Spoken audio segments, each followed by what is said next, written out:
Assalamualaikum warahmatullahi wabarakatuh. Halo teman-teman semua, selamat datang kembali di channel ini. Semoga kalian dalam keadaan sehat, damai, dan bahagia, dimanapun kalian berada. Di episode kali ini, kita akan menyimak sebuah kisah yang penuh dengan dilema batin, kesepian, dan godaan tersembunyi. Cerita tentang seorang pria muda yang merasa terasing dalam rumahnya sendiri, hingga tak disangka, pelarian emosionalnya justru membawanya ke pelukan yang tak seharusnya. Inilah kisah Raihan dan Ibu Nadira. Raihan, pria berusia 30 tahun, adalah seorang teknisi elektronik freelance. Pekerjaannya menuntutnya keliling dari rumah ke rumah, memperbaiki mesin cuci, kulkas, hingga AC yang rusak. Tubuhnya kekar, wajahnya kalem, dan tutur katanya selalu lembut. Banyak yang bilang Raihan tipe suami idaman. Tapi siapa sangka, di balik semua itu, ia menyimpan kekosongan yang tak bisa ia ungkapkan pada siapapun. Ia tinggal di sebuah rumah sederhana di kawasan Padang Bulan, Medan, bersama istrinya Tania, yang bekerja sebagai kasir di salah satu supermarket besar di kota itu. Tania memiliki jam kerja shift yang acak, pagi, sore, kadang hingga malam. Karena jadwal yang tidak menentu, rumah mereka lebih sering sepi. Di awal pernikahan, semua masih terasa hangat. Tapi seiring waktu, rutinitas dan lelah yang tak berkesudahan perlahan menciptakan jarak yang tak terlihat. Mereka sudah menikah 4 tahun. Namun, akhir-akhir ini Raihan merasa seperti hanya menjadi tamu di rumah sendiri. Pagi mereka hanya diisi obrolan singkat, dan malam seringkali Tania langsung tertidur setelah mandi. Tak ada pelukan, tak ada obrolan panjang. Bahkan, kadang tak ada sentuhan. Hanya sunyi yang mengisi malam. 2 tahun lalu, ibu kandung Tania, Nadira, pindah ke rumah mereka. Suaminya meninggal karena komplikasi diabetes, dan sejak saat itu, ia tinggal bersama putrinya.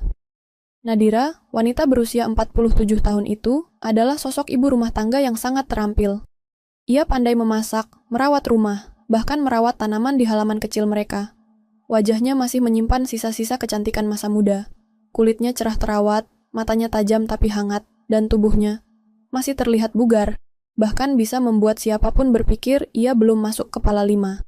Hari-harinya di rumah dihabiskan dengan aktivitas ringan, mengenakan daster longgar yang tipis, kadang bermotif bunga kecil, berjalan pelan ke dapur atau menyapu halaman. Semula Raihan merasa canggung. Tinggal serumah dengan ibu mertua tentu bukan hal yang mudah. Tapi seiring waktu ia mulai terbiasa. Apalagi Nadira memperlakukannya dengan sangat baik. Setiap sore sepulang kerja, Nadira menyambut Raihan dengan secangkir teh manis dan senyum tenang. Kadang, ia menyiapkan camilan kesukaan Raihan, tahu goreng isi dan pisang karamel. Ia pun tak segan bertanya, bajumu mau disetrika sekarang atau nantihan? Sikap keibuannya seperti membawa kehangatan yang perlahan mulai hilang dari sosok Tania. Awalnya, Raihan hanya merasa dihargai. Tapi entah sejak kapan, semua itu mulai terasa berbeda. Ia mulai memperhatikan Nadira. Cara ia tertawa kecil saat menyajikan makanan. Cara ia menepuk lembut bahu Raihan jika mereka sedang bercanda. Bahkan aroma tubuhnya saat lewat di dekatnya. Semua terasa menenangkan, sekaligus mengusik sesuatu di dalam diri Raihan. Malam-malam menjadi waktu paling sepi. Tania makin sering dapat shift malam. Seringkali Raihan hanya duduk sendirian di ruang tengah, menonton TV dengan volume kecil, menatap kosong layar yang tak benar-benar ia perhatikan. Tapi sejak beberapa bulan terakhir, Nadira mulai menemani. Duduk bersisian di sofa dengan selimut tipis di pangkuannya. Mereka mengobrol ringan, kadang tertawa pelan, kadang hanya diam. Tapi diam mereka punya arti. Dan dari diam itulah, sebuah ketegangan mulai tumbuh. Tak diucap, tak disadari. Tapi perlahan makin kuat. Dan malam itu, sesuatu berubah. Tapi sebelum kita lanjut ke bagian berikutnya, jangan lupa untuk subscribe dan aktifkan lonceng notifikasimu, agar tidak ketinggalan kelanjutan kisah penuh ketegangan ini. Kisah ini baru saja dimulai, dan apa yang terjadi selanjutnya, mungkin lebih menggoda dari yang kamu bayangkan. Hujan mulai turun sejak sore. Langit di atas padang bulan gelap dan murung. Angin berembus pelan, menembus celah-celah jendela, dan membawa hawa dingin ke dalam rumah kecil itu. Di ruang tengah, Raihan duduk di sofa sambil memandangi layar televisi. Tapi matanya kosong. Acara apapun yang tayang malam itu tidak benar-benar masuk ke kepalanya. Jam di dinding menunjukkan pukul 21.45. Tania baru saja mengirim pesan. Lembur, mungkin pulang jam 1. Kamu tidur duluan aja ya mas. Raihan hanya membalas singkat, hati-hati ya. Lalu, ponselnya ia letakkan di atas meja, bersebelahan dengan secangkir teh yang mulai dingin. Beberapa saat kemudian, langkah kaki terdengar dari arah dapur. Nadira muncul, mengenakan daster panjang berwarna krem pucat. Rambutnya dikuncir setengah, dan ia membawa selimut tipis di lengannya. "Udah malam ya? Masih belum ngantuk, Han?"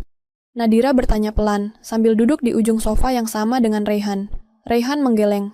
"Belum, Bu. Mungkin karena sepi. Kalau hujan gini, jadi kepikiran macam-macam."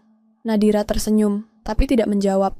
Ia mengibaskan selimutnya dan menyelimuti kakinya yang dingin. Mereka duduk dalam diam, ditemani suara hujan yang jatuh di atap seng dan nyala televisi yang meredup di latar. "Ayahmu dulu suka banget malam hujan begini," ucap Nadira tiba-tiba. Suaranya terdengar pelan, penuh kenangan. "Kami suka duduk di teras, ngobrol tentang apa saja. Sekarang, setiap malam hujan begini, aku merasa kosong." Raihan menoleh. Ada keheningan sejenak sebelum ia berkata, "Saya juga, Bu. Kadang ngerasa rumah ini sunyi banget. Tania sibuk, saya juga sibuk. Tapi entah kenapa rasanya makin hari makin jauh." Nadira menatap Raihan. Mata mereka bertemu. Dalam tatapan itu ada sesuatu yang berbeda. Sebuah pengakuan diam-diam bahwa mereka berdua sama, kesepian. "Aku bisa ngerti, Han." Nadira menarik napas panjang, lalu menyandarkan punggungnya. "Kadang, seseorang cuma ingin ditemani, didengar, dipeluk mungkin. Bukan karena nafsu, tapi karena lelah." Kata-kata itu menggema di kepala Raihan. Ia tahu itu bukan kalimat biasa, dan ia tahu ia seharusnya tidak menanggapi, tapi ia tidak bisa menahan diri. "Aku juga, Bu. Kadang aku cuma butuh rasa hangat, tapi aku tahu, aku nggak boleh berharap itu dari sembarang orang." Suaranya pelan, nyaris seperti bisikan. Hening kembali menyelimuti ruang tamu. Hanya detak jam dinding dan rintik hujan yang menjadi musik malam itu. Tapi suasana makin pekat. Lalu, tiba-tiba saja Nadira bergerak sedikit lebih dekat. "Daripada kamu duduk di sini sendirian, temani ibu di kamar ya," ucapnya. Kalimat itu ringan, tapi ada getaran halus dalam suaranya. Sesuatu yang tidak bisa diabaikan. Raihan terdiam. Matanya menatap Nadira lama. Dalam benaknya, bel alarm moral berdentang. Tapi tubuhnya tak bergerak. Jiwanya menolak, tapi hatinya diam-diam berharap. Ia mengangguk kecil. Langkah mereka pelan menapaki lantai rumah. Kamar Nadira gelap, hanya diterangi lampu tidur kecil di pojok ruangan. Mereka duduk di tepi ranjang. Jarak mereka dekat, tapi belum bersentuhan. Nadira menoleh, menatap Raihan lembut. "Kamu kelihatan capek," bisiknya. Tangannya terulur, menyentuh bahu Raihan pelan. "Kalau kamu ingin, ibu bisa memelukmu sebentar." Dan seperti itu, Raihan mengangguk lagi. Tubuh mereka mendekat. Pelukan itu terjadi. Pelan, hangat, dan terasa benar. Sekaligus salah. Raihan bisa mencium aroma rambut Nadira. Wangi sabun yang lembut, berpadu dengan kehangatan tubuh yang dewasa dan matang. Jantungnya berdetak kencang. Tangannya tak sadar membalas pelukan itu. Ia ingin melepaskan, tapi justru semakin tenggelam. "Ibu," bisiknya. "Sat, ibu ngerti. Kamu nggak harus bilang apa-apa." Pelukan itu tak sekadar pelukan. Ada rasa yang sulit dijelaskan. Rasa yang selama ini Raihan cari, tapi tak pernah ia duga akan ia temukan. Di tempat yang justru paling berbahaya. Dan di malam itu, hujan terus turun. Menyembunyikan suara hati dan desir napas yang mulai bergetar. Tapi mereka tahu, satu langkah ini bisa mengubah segalanya. Malam itu menjadi titik balik bagi Raihan dan Nadira. Setelah pelukan panjang yang nyaris tak berujung, keduanya masih terdiam dalam kamar yang remang. Napas mereka perlahan mulai tenang, tapi di dalam hati masing-masing, badai justru baru saja dimulai. Raihan menatap wajah Nadira yang bersandar di bahunya. Wajah itu terlihat damai, tapi Raihan tahu, ini bukan kedamaian yang biasa. Ini semacam kelegaan dari seseorang yang terlalu lama menyimpan rindu, dan akhirnya bisa melepasnya, walau pada tempat yang salah. "Ibu," gumam Raihan pelan. Nadira tidak langsung menjawab. Ia hanya menarik napas panjang dan berkata lirih, "Aku tahu ini salah, Han. Tapi malam ini, aku nggak mau berpikir." Raihan terdiam. Ia mencoba mengabaikan detak jantungnya yang masih belum stabil. Seluruh tubuhnya terasa hangat dan asing. Sesuatu dalam dirinya telah berubah. Garis yang selama ini ia jaga dengan hati-hati, telah ia langgar. Detik demi detik berlalu. Nadira bangkit pelan dan berdiri di hadapan Raihan. Dalam cahaya temaram lampu tidur, Siluet tubuhnya tampak menggoda. Matanya menatap Raihan, dalam dan penuh arti. Kalau kamu mau pergi sekarang, aku nggak akan menahan. Tapi kalau kamu masih di sini, artinya kamu sudah memilih.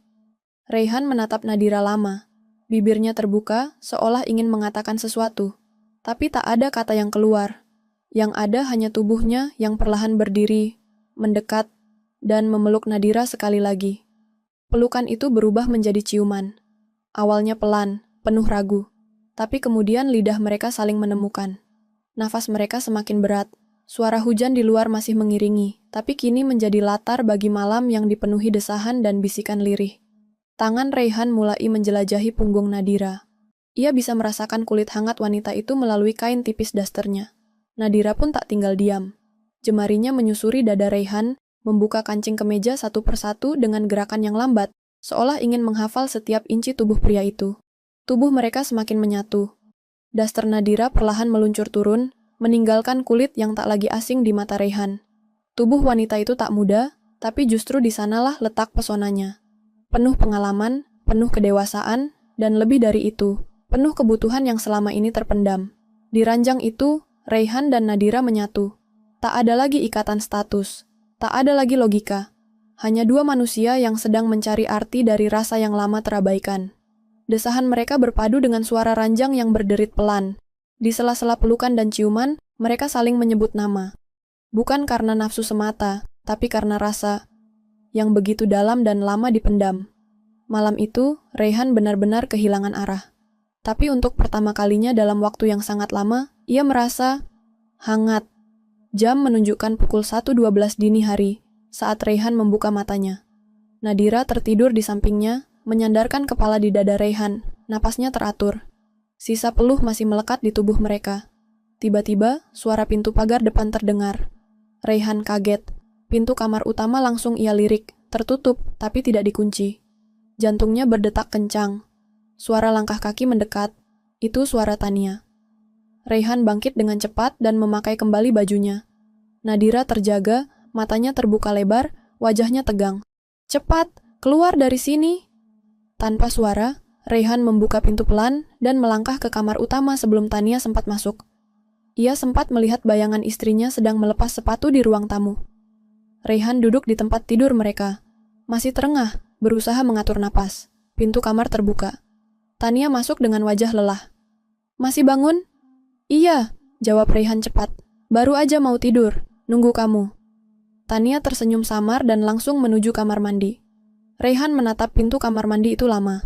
Di baliknya, ada istrinya. Wanita yang selama ini ia jaga, ia nikahi, dan ia cintai. Tapi malam ini, ia telah mengkhianatinya. Dan di balik tembok yang hanya dipisah beberapa meter, ada Nadira. Ibu mertua yang tadi malam bukan hanya menjadi pengganti kehangatan, tapi juga menjadi sumber luka yang tak bisa Raihan sembuhkan sendiri. Malam itu mereka tidak tertangkap, tapi dosa yang mereka lakukan sudah nyata. Dan kini, hubungan terlarang itu telah melewati batas yang tidak bisa dihapuskan begitu saja. Pagi itu langit cerah. Hujan semalam meninggalkan embun tipis di kaca jendela, dan aroma tanah basah yang masih samar-samar tercium dari halaman depan. Tania sudah bangun lebih dulu, menyapu halaman sambil sesekali meneguk teh dari gelas kaca kesayangannya. Rambutnya diikat rapi. Wajahnya terlihat segar meski matanya sedikit sembab karena lelah.